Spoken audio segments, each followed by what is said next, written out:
Now, it's easy to see why any clear-thinking human being would take issue with the Fox News report on Bulletstorm. It's a network that, despite its own claims, is known for being extremely single-minded and out of touch, often criticized for pursuing its own ideals.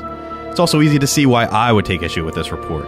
As anyone who listens to this show knows, I'm a strong proponent of video games being taken as seriously as possible as an art form, and I long for the day when all the stereotypes about games, gamers, and their reclusive culture is put to rest. But none of that is the problem that I have with this report. My concern is when the standards of journalistic integrity get so low, there are no repercussions for slop like this. We live in an age when you can turn on a television and receive your daily information from dozens of news networks, let alone countless news sites online. And while I don't like the idea of news sites injecting their opinions into the news, I've made a certain amount of peace with it. At the end of the day, a news network is a business. I understand this. But in order to stand out from the masses, being loud, obnoxious, and stubbornly wrong is probably the worst way to go about it. The news is the news, and there's not a lot of wiggle room for deception and flat-out lying.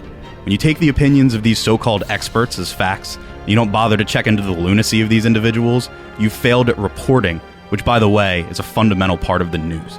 When you mishandle information in a way that destroys the credibility of the industry, it's the editor's responsibility to squash and kill the story.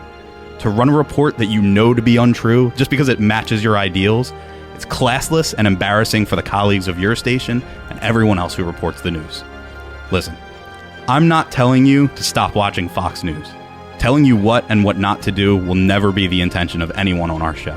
My words are merely those of caution.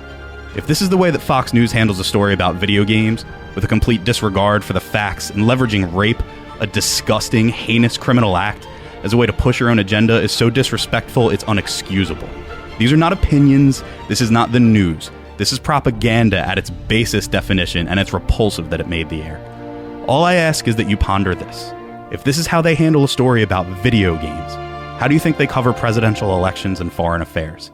In this age of information, journalism is one of the most important tools that we have to make our decisions. And when you taint the establishment the way that Fox News has, it's morally reprehensible and none of us should stand for it.